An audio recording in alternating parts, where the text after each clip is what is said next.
my dear father. So, for those of you who don't know, I'm my father's only son. And, I will say, my father's lived a life worth living. He's accomplished a number of great things. The good Lord has blessed him with any number of gifts. A great singing voice, though, is not one of them. Though I will tell you, Sunday morning, when he's getting ready for church, that never stops him. And, he always sings this one hymn. And I'm not going to try to sing it. But, because unlike my father, I know my limitations. It was always, dear Lord, if I help someone.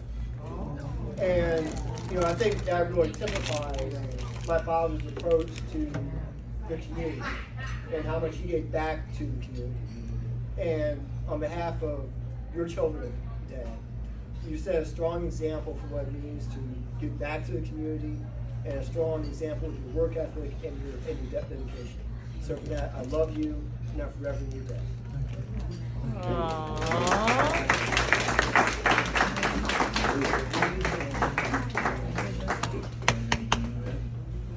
Thank you. Family and friends, you may speak if you desire. And then EPD himself will be the last.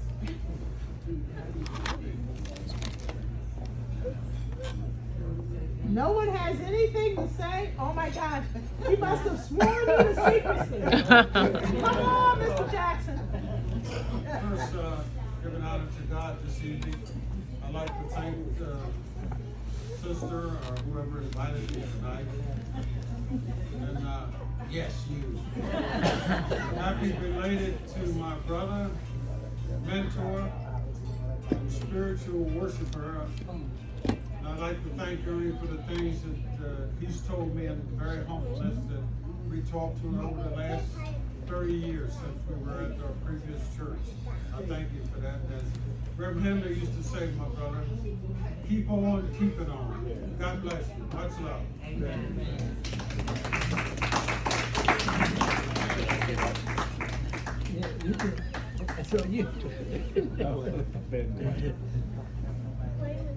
I just like to say something. I promise it won't be a sermon either. But Ernie has been very instrumental in so many things. I say he's been very instrumental in so many things that have happened at the church. He supported me far beyond I could even hope for or even imagine. Always coming through at times when I needed someone to speak a word of encouragement in my ear. The thing about a productive life is that you can look back and you have more to say for the life that you live than longevity. Because if you have not done anything in the life, it doesn't matter how long you live. They will remember you by the things that you have done. Praise you for the people that you have helped and touched. So I stand up here tonight and speak as someone who has been touched and helped my brother Ernest. We got ready to do so many things. When I looked around for who was there to help, Ernie was the only one that stepped up and followed me every step of the way.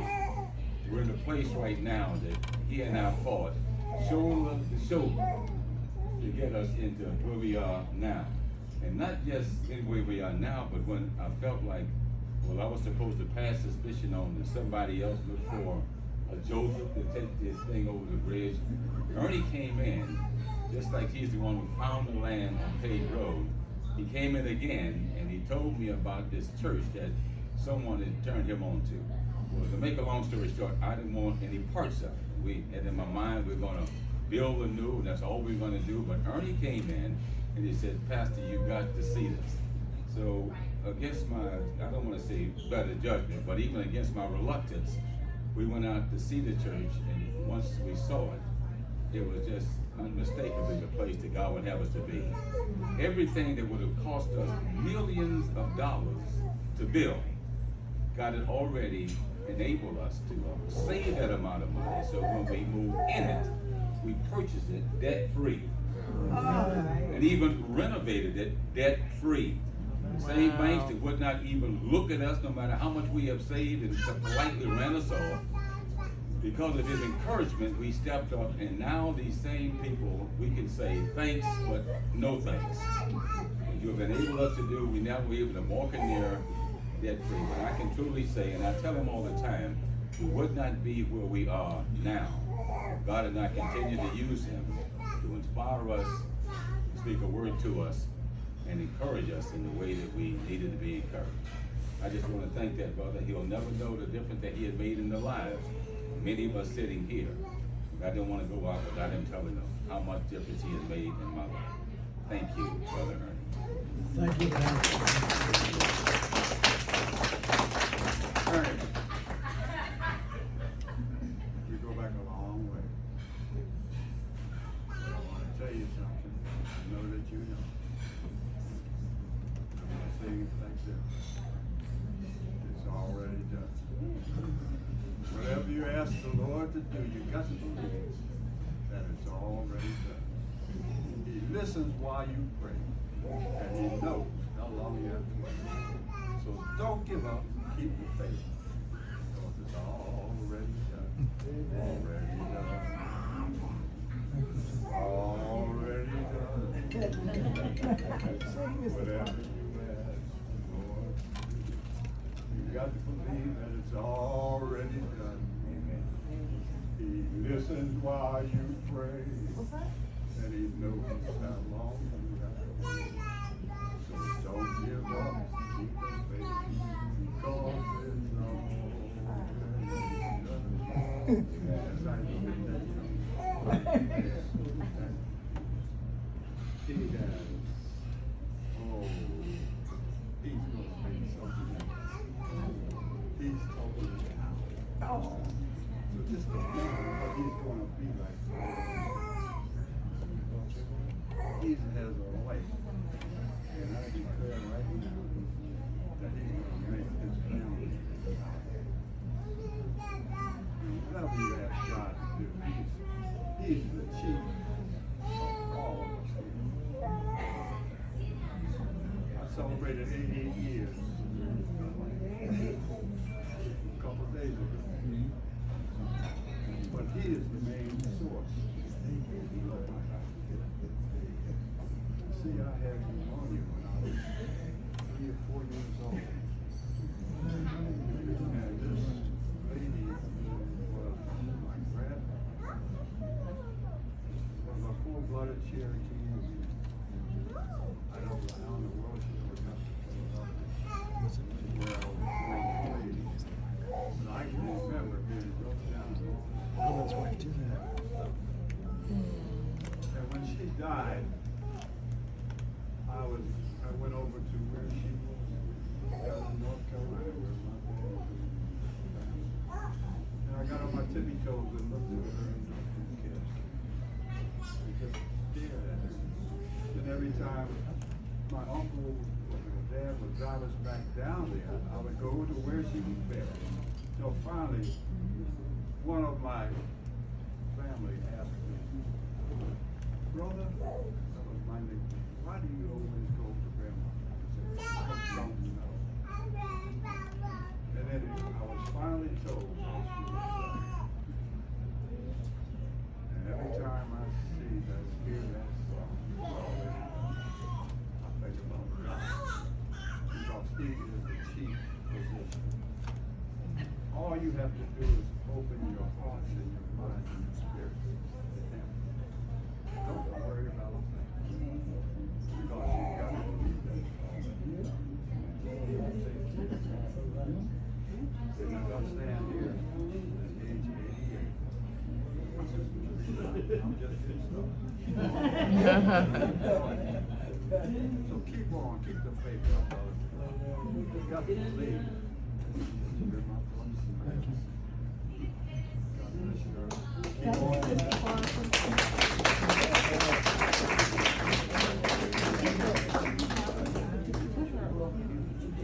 Margaret? Yes. Yeah, here's reflections.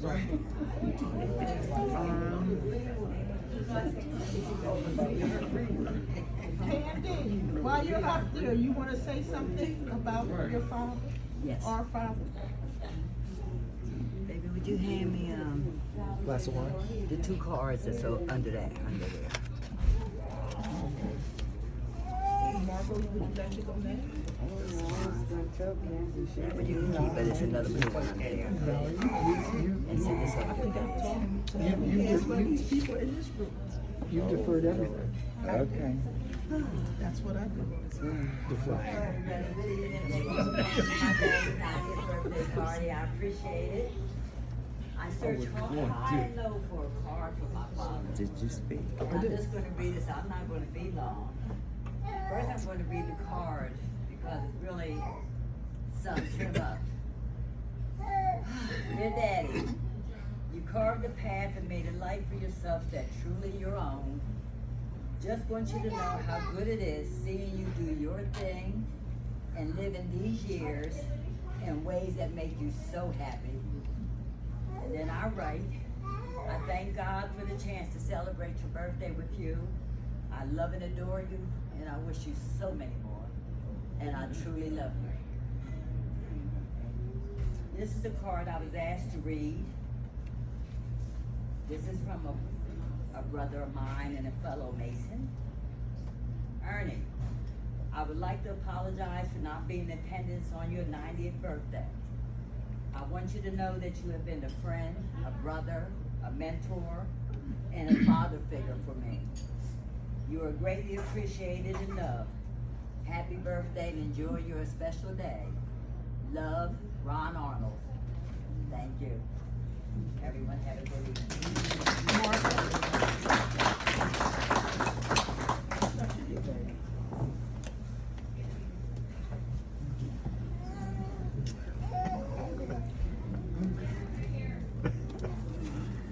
Good, Margaret. My name is Patty Davis Robot. That is my Uncle Ernie. He was my father's brother. And I love him so much. You know I can't stand up here and talk too long without shedding crying. But thank you all for coming out to celebrate with us. It's nice. Thank you. Hey, Margaret. Thank you.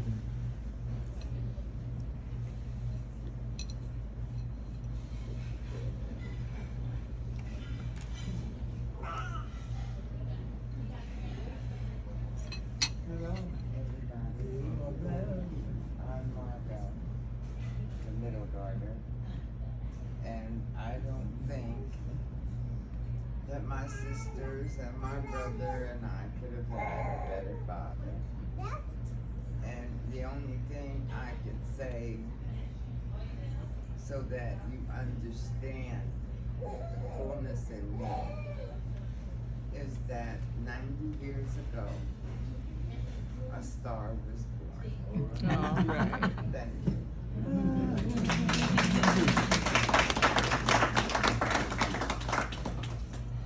Thank you. Thank you. Thank you.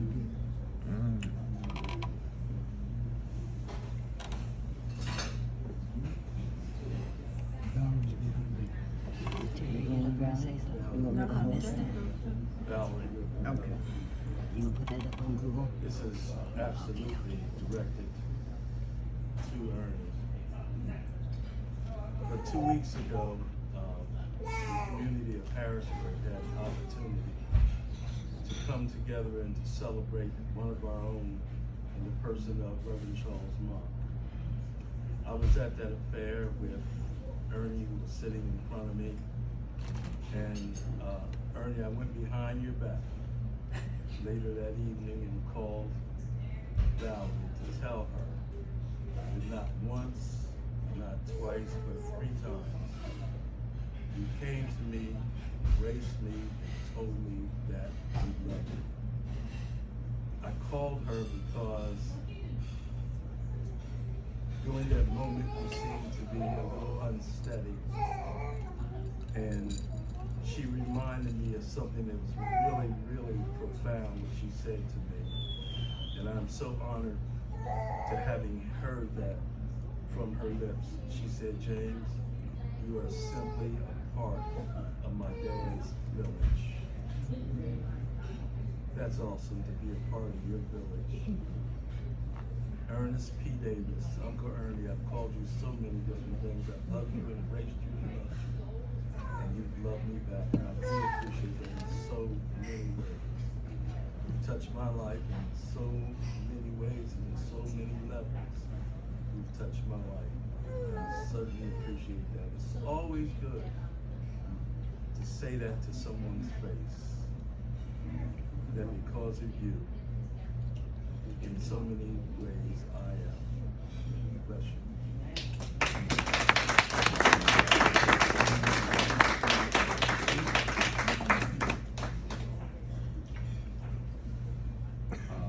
I guess I was on my way out.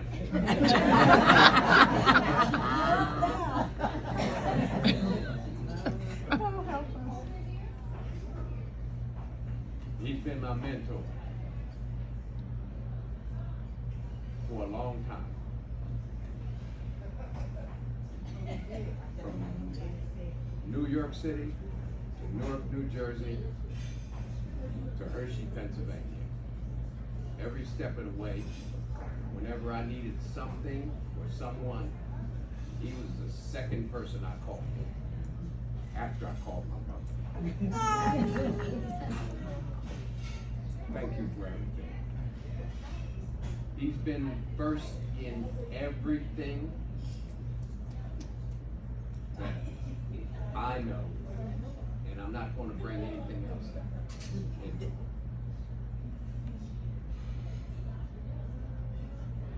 I've said too much.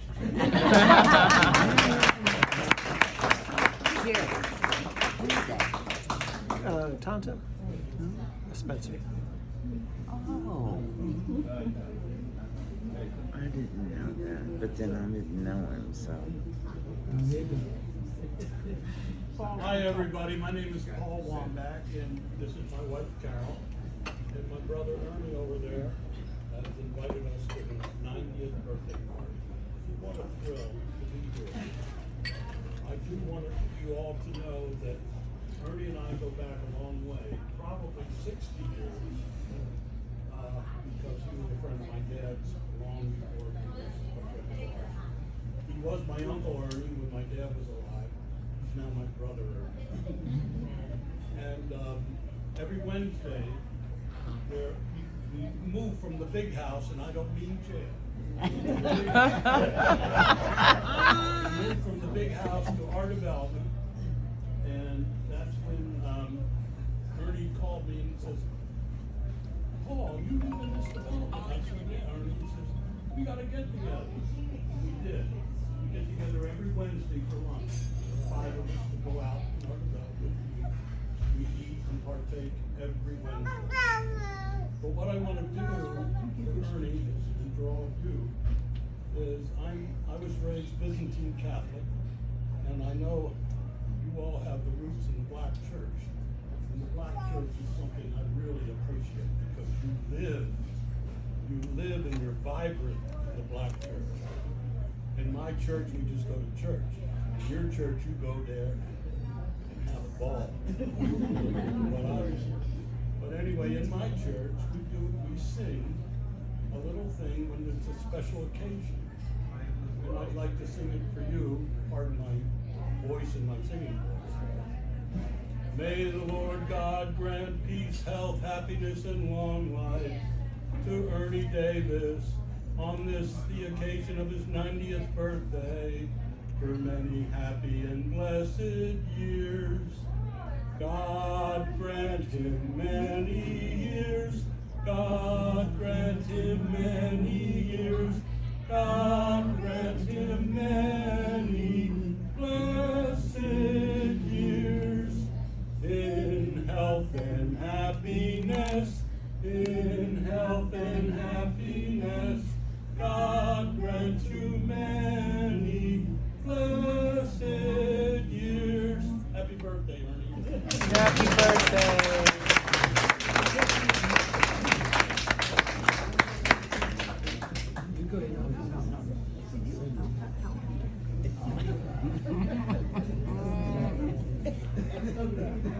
I'm bringing up my father.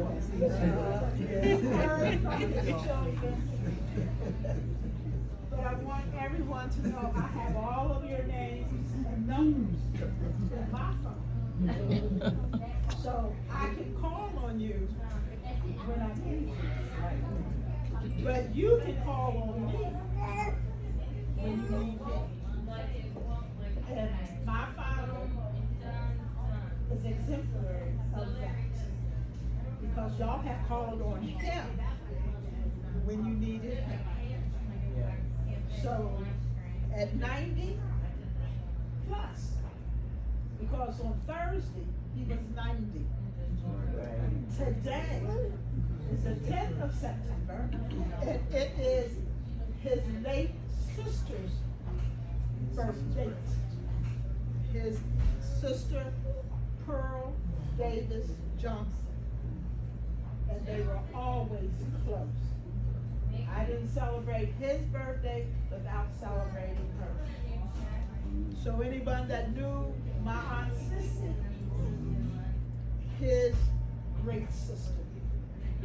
So at this time, he's gonna talk to you, but I want to say, to start with such great family and great friend, creating such great and precious memories, how they've been. And I want to say, because of my dad, we've got 3 girls, 1 boy. All of our children couldn't be here. But I'm very happy to have my son, Sean Dean. Raise your hand, Sean. His wife, my daughter-in-law, Abby T.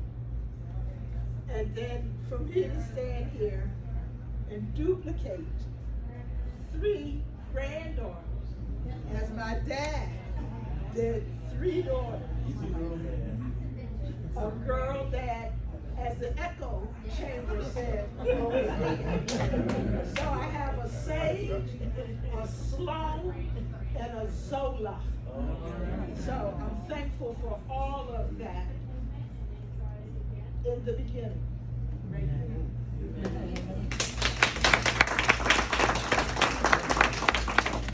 I don't know how to thank each and every one of you. I want you to know how much I appreciate everyone being here tonight. And all the things that the pastor said that I did. When I went to look at a property that we could build a church in, or we could have a church, the good Lord sent me there. And I told the pastor a couple times, don't thank me, thank God. Because where I went was not my doing. Because I had no idea that building was for sale, that ground was for sale. I just went. And I thank God for leading me. And so the people at the church, sometimes they walk up and want to fight them. They don't have to fight, they thank God. Because my mother always taught me to share everything you have, to do for others that you can't do for themselves. So I just want to say, I thank all of you for everything that you have shared with me, or let me share with you. And if I went down to Wallace's funeral home, or down to Winfield's funeral home, they allowed me to go into their homes and say kind things to the family. But that was me. My mother always taught us, we have to share, and we have to do for others. And that's what I've tried to do. Sometimes it may not look that way, but that's what I try. So I thank God for everything. And Brother Tate spoke about Reverend Mock.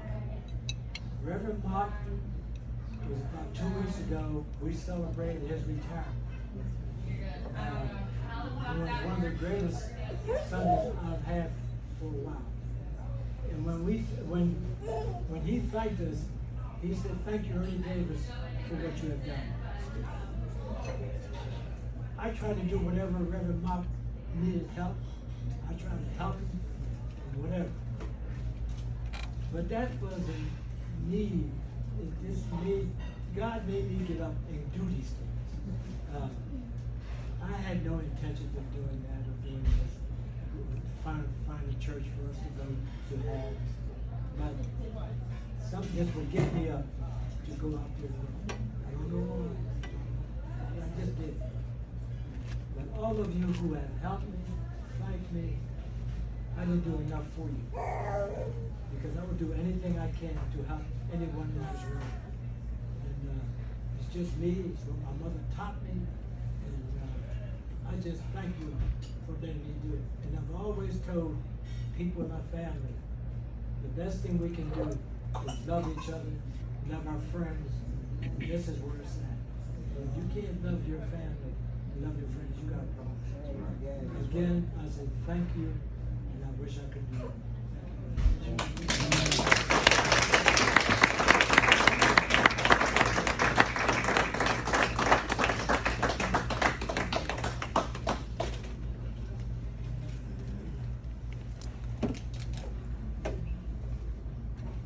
Does anyone else have anything to say?